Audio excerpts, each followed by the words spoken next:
ఈ పరాభవ నామ సంవత్సరంలో తులారాశిలో జన్మించినటువంటి వారికి ఏ విధంగా ఉండబోతుందో క్లుప్తంగా తెలుసుకునే ప్రయత్నం చేద్దాం. ఇక ఆదాయం 5, వ్యయం 14, రాజ్యపూజ్యము 6, అవమానం 3.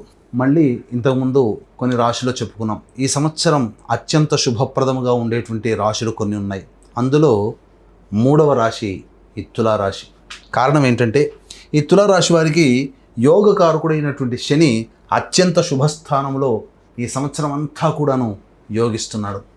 దీంతో పాటుగా డిసెంబర్ 5వ తారీఖు వరకు కూడా రాహువు సామాన్యమైనటువంటి యోగాన్ని కలగజేస్తూ, అలాగే కేతువు కూడా సంపూర్ణముగా డిసెంబర్ 5వ తారీఖు వరకు సంపూర్ణమైనటువంటి యోగాన్ని కలగజేస్తున్నాడు. ఆ తదనంతరం డిసెంబర్ 5 తర్వాత కర్కాటక రాశిలో సంచారం వలన చేస్తున్నటువంటి వృత్తి, ఉద్యోగ, వ్యాపారాల్లో కొంత ఒడిదుడుకులు అనేటువంటివి కలిగే అవకాశం ఉంటాయి. కాబట్టి తర్వాత శని, రాహువు, కేతువు కూడా సంపూర్ణంగా యోగించేటువంటి గ్రహాలుగానే చెప్పవచ్చు. ఇక పెద్దదైనటువంటి గురుగ్రహానికి సంబంధించి చూసుకున్నట్లయితే మే 31వ తారీఖు వరకు 9వ స్థానంలో గురు సంచార ప్రభావం సంపూర్ణంగా యోగిస్తుంది. కాబట్టి వీక్షించేటువంటి సుమన్ టీవీ ప్రేక్షకుల్లో తులారాశికి సంబంధించిన వాళ్ళందరూ కూడా ఏదైనా మీరు కొత్త ప్రయత్నం మొదలు పెట్టాలి, అనుకున్నటువంటి పనులలో విజయాన్ని సాధించాలి, అంతేకాకుండా అవిశ్రాంతంగా మీరు చేసే పోరాటంలో అద్భుతమైనటువంటి ప్రగతిని పొందాలి, నూతన వ్యాపారము, నూతన ఉద్యోగ ప్రయత్నము, అలాగే వ్యాపార విస్తరణ ఏది చేయాలనుకున్నా అన్ని రంగాల్లో ఉన్నటువంటి వాళ్ళకి మే 31వ తారీఖు వరకు అద్భుతమైనటువంటి గోల్డెన్ టైం పీరియడ్గా చెప్పవచ్చు. ఇక జూన్ 1వ తారీఖు నుంచి అక్టోబర్ 30 తారీఖు వరకు కర్కాటక రాశి సంచారం చేత గురుగ్రహ ప్రభావం వలన ప్రధానంగా మీకు సంబంధించి మీకు తెలియకుండానే శత్రువులు అధికంగా అవుతూ ఉండడము, మీ పేరు ప్రఖ్యాతులు భంగపరిచే విధంగా కొన్ని పనులు వెనక జరుగుతూ ఉండడం, ఈ కారణం చేత కొంత ఇబ్బందికర పరిస్థితులు ఈ యొక్క కర్కాటక రాశిలో సంచారం చేసే గురుగ్రహ ప్రభావంలో కలుగుతుంది. అధికారుల యొక్క అనుగ్రహాన్ని పొందినప్పటికీ కూడాను కింది స్థాయి వాళ్ళు, తోటి ఉద్యోగస్తులు, తోటి వ్యాపారస్తులు, తోటి వ్యక్తులు మీకు సహాయ సహకారాలు అందించకపోవడం వల్ల ఆ చేస్తున్నటువంటి వృత్తి, ఉద్యోగ, వ్యాపారాల్లో కొంత ఆందోళన, ఒడిదుడుకులు ఎదుర్కొనే అవకాశం ఉంటుంది. కానీ అక్టోబర్ 31 నుంచి జనవరి 24వ తారీఖు వరకు సింహరాశిలో సంచారం చేస్తున్నటువంటి ఈ గురుగ్రహ ప్రభావము చేత అన్ని విధాలుగా మళ్ళీ తిరిగి కోల్పోయినటువంటి వైభవాన్ని మళ్ళీ తిరిగి పొందుతారు. గతంలో కోల్పోయినటువంటి మిత్రులు కావచ్చు, అలాగే బంధువులు కావచ్చు, సోదర సోదరిమణులు కావచ్చు, లేకపోతే భార్యాభర్తలు కానీ, భాగస్వాములు కానీ మళ్ళీ కలుసుకునేటువంటి అవకాశాలు ఎక్కువగా గోచరమవుతున్నాయి. అన్ని విధాలుగా లాభదాయకమైనటువంటి పరిస్థితుల్లో ఈ యొక్క తులారాశిలో జన్మించినటువంటి వారు ఉంటారని చెప్పవచ్చు. ఏది ఏమైనప్పటికీ కూడాను నక్కర్ని తోక తొక్కినట్టు వచ్చినట్టుగా ఈ తులారాశి వారి జీవితం ఉండబోతుంది ఈ యొక్క సంవత్సరం అంతా అని చెప్పవచ్చు. అయితే ప్రధానంగా ఈ యొక్క తులారాశిలో జన్మించినటువంటి వారు గమనించుకున్నట్లయితే ఈ సంబంధించినటువంటి నిరుద్యోగస్తులకి ఉద్యోగం ఎప్పుడు లభించి తీరుతుంది, అలాగే కొత్త ఉద్యోగంలో ఎప్పుడు మారాలి, వేరే సంస్థల్లో కానీ లేదా ఉన్న ఉద్యోగంలో ప్రమోషన్స్ ఎప్పుడు, అలాగే ప్రభుత్వ రంగము, కేంద్ర రాష్ట్ర ప్రభుత్వ రంగంలో పనిచేసేటువంటి కాంట్రాక్టర్లకి బిల్స్ ఎప్పుడు శాంక్షన్ అవుతాయి, లేదా కొత్త టెండర్లు ఎప్పుడు, ఏ సమయంలో కనుక మనం ప్రయత్నం చేస్తే సొంతం చేసుకోవచ్చు అనే విషయాల గురించి తెలుసుకుందాం. ప్రధానంగా ఈ తులారాశిలో జన్మించినటువంటి వారికి ఈ సంవత్సరం 16 డిసెంబర్ నుంచి వచ్చే సంవత్సరం 13 జనవరి వరకు ఉన్నటువంటి సమయం అద్భుతమైనటువంటి సమయంగా చెప్పబడి ఉంది. అలాగే ఈ సంవత్సరం 19 మార్చి నుంచి 13 ఏప్రిల్ వరకు సంబంధించినటువంటి సమయం చాలా అనుకూలంగా ఉంది. అంతేకాకుండా ప్రధానంగా చూసినట్టయితే 17 జూలై నుంచి ఈ సంవత్సరం 16 సెప్టెంబర్ వరకు ఉన్నటువంటి కాలం కూడా సంపూర్ణంగా యోగకాలం. మిగతా కాలాల్లో ప్రయత్నం చేస్తే ఉద్యోగం లభించదా, కొత్త ఉద్యోగంలో మనం జాయిన్ కాలేమా, సంబంధించినటువంటి బిల్స్ శాంక్షన్ కావాలంటే ఒడిదుడుకులతో, ఎక్కువ వ్యయ ప్రయాసాలతో మీరు సంబంధించినటువంటి అనుకున్నటువంటి దాంట్లో మిగతా సమయాల్లో మీరు ఫలితం పొందుతారు. కానీ ఎక్కడ ఈ సమయంలో ఉద్యోగంలో చేరినా మీరు కాస్త ఎక్కువగా ఇబ్బందులు పడేటువంటి అవకాశం ఉంది. కాబట్టి ఇప్పుడు చెప్పినటువంటి సమయంలో మీరు ఉద్యోగ ప్రయత్నాలు చేస్తే నిరుద్యోగస్తులకు ఉద్యోగము, వేరే సంస్థల్లో మంచి ఉద్యోగము, కేంద్ర రాష్ట్ర ప్రభుత్వాలకు సంబంధించినటువంటి వాళ్ళకి కొత్త టెండర్లు, అలాగే సంబంధించినటువంటి బిల్స్ శాంక్షన్ అవడం అనేటువంటిది జరుగుతుంది.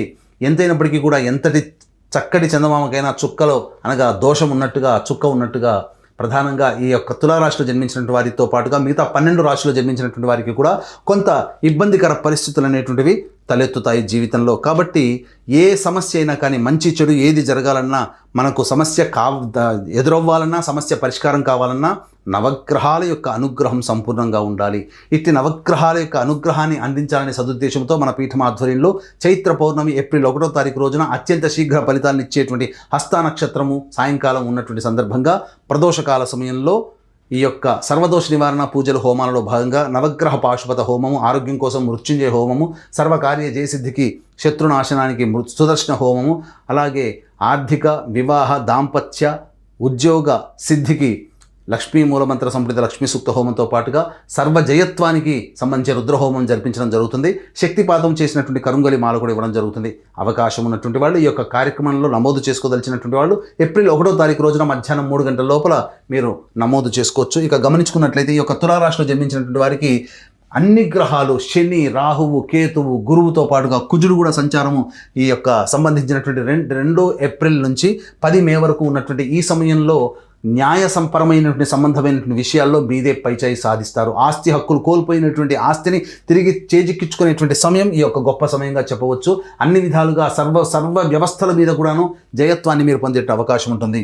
అయితే 11 మే నుంచి 19 జూన్ మధ్య ఉన్నటువంటి కాలంలో చేస్తున్నటువంటి వృత్తి ఉద్యోగాల్లో భాగస్వాములతో కావచ్చు, భాగస్వామ్య వ్యాపారస్తులతో కావచ్చు, జీవిత భాగస్వామితో కావచ్చు, లేదా ఎవరితో కలిసి పని చేస్తుంటారో వాళ్ళ మధ్య కొంత ఒడిదుడుకులు వచ్చేటువంటి అవకాశము గోచరమవుతుంది. కాబట్టి జాగ్రత్తగా సంయమనం పాటిస్తూ లౌక్యంతో, హుందాతనంతో, నవ్వుతూ అందరితో కలుపుకోతనంగా ఉన్నట్లయితే మంచి జరుగుతుందని చెప్పవచ్చు. ఇక 26 నుంచి 20 జూన్ నుంచి 1 ఆగస్టు వరకు ఉన్నటువంటి మధ్యకాలము కాస్త అనారోగ్య సమస్యలకి సంబంధించి కాస్త ఇబ్బందికర పరిస్థితులు అనేటువంటివి కలుగుతాయి. కాబట్టి ఈ సంబంధించినటువంటి అనారోగ్య సమస్యల నుంచి బయటపడడం కోసం ప్రధానంగా దైవానుగ్రహాన్ని పొందే ప్రయత్నము చేయండి. ప్రధానంగా గమనించుకున్నట్లయితే ఇక్కడ సంబంధించి ఈ యొక్క తులారాశి వారికి 1 ఆగస్టు నుంచి 17 సెప్టెంబర్ మధ్యకాలంలో చేయని నేరానికి శిక్షను అనుభవించేటువంటి అవకాశం ఉంటుంది. కాబట్టి జాగ్రత్తగా మీ తోటి వ్యక్తుల పట్ల ఒక కన్నేసి ఉంచండి. మీకు ఏ విధంగా అపకారం చేస్తున్నారో గమనించి ముందడుగు వేయండి. ఆస్తి సంబంధించినటువంటి వ్యవహారాల్లో సంబంధించి కుటుంబ సభ్యుల మధ్య కొంత వాగ్వివాదాలు చోటు చేసుకునే అవకాశం ఉంటుంది. ఏది ఏమైనప్పటికీ కూడా శత్రుల యొక్క ప్రభావం మీ మీద అధికంగా ఈ యొక్క 1 ఆగస్టు నుంచి 17 సెప్టెంబర్ మధ్య కాలంలో ఉంటుంది.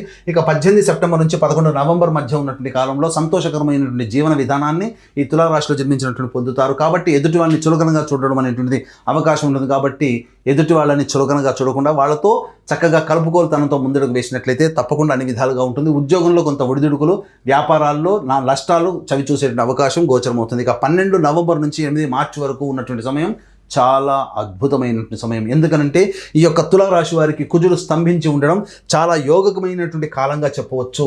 ఈ సమయంలోనే అనగా ఒక రకంగా చెప్పాలంటే ఉన్న అన్ని రాశుల్లోకెల్లా చాలా అద్భుతమైనటువంటి యోగాన్ని పొందేటువంటి రాశి తులారాశిగా చెప్పవచ్చు. ఎందుకనంటే గ్రహాల యొక్క అనుగ్రహంతో పాటుగా ఎక్కువ కాలం సుదీర్ఘంగా కుజుడు అనుకూలంగా ఉన్నటువంటి ఈ కారణం చేత గృహ నిర్మాణాది కార్యక్రమాలకు సంబంధించినటువంటి విషయాల్లో అన్ని విధాలుగా శుభత్వం పొందుతారు. ముఖ్యంగా గమనించాల్సినటువంటిది గృహం, సొంత ఇంటి కళ ఈ యొక్క తులారాశి వారు అచిర కాలంలోనే ఈ సంవత్సరంలో తప్పకుండా నెరవేర్చుకుంటారని చెప్పవచ్చు.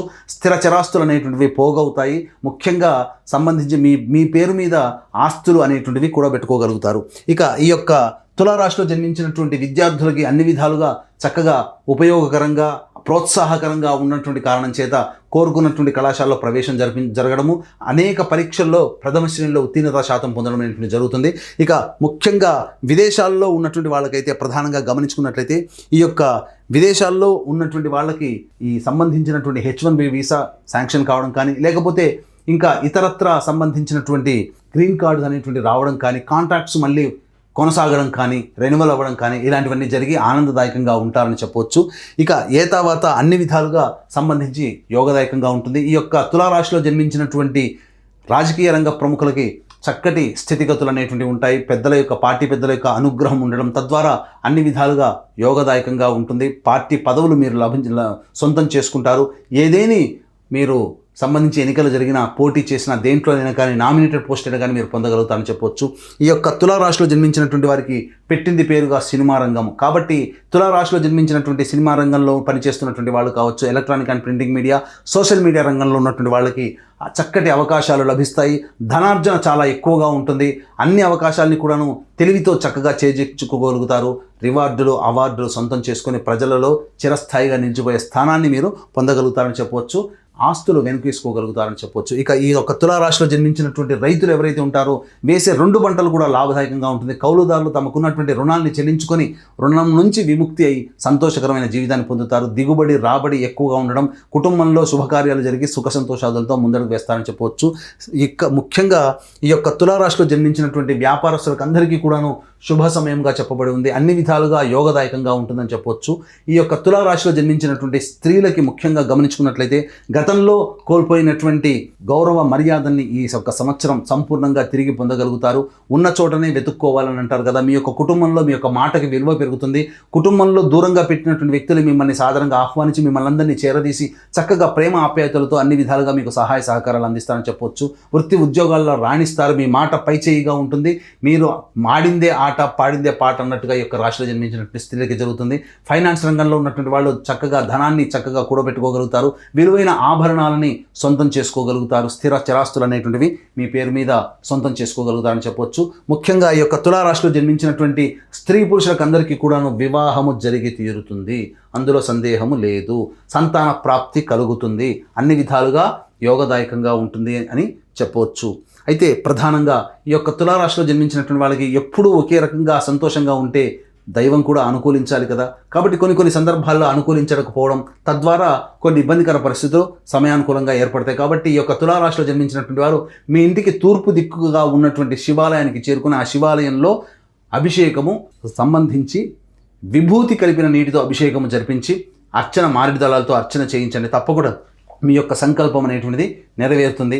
ఏది ఏమైనప్పటికీ కూడా ఈ తులారాశితో పాటు కూడా 12 రాశిలో జన్మించినటువంటి వారికి సంబంధించి నవగ్రహాల యొక్క అనుగ్రహం సంపూర్ణంగా ఉండాలి. తద్వారా మీరు వేసే ప్రతి అడుగులో మీరు చక్కగా విజయాన్ని పొందాలని ఆకాంక్షిస్తూ చక్కగా ఈ యొక్క మా పీఠం ఆధ్వర్యంలో జరిగే ఏప్రిల్ 1వ తారీఖు రోజున జరిగేటువంటి సర్వదోష నివారణ పూజలు, హోమాలు జరగడం, తద్వారా కరుంగలి మాలని మీకు సొంతం చేసుకోవడం, తద్వారా మీ యొక్క జీవితంలో అభివృద్ధి అనేటువంటిది మీకు కలుగుతుంది.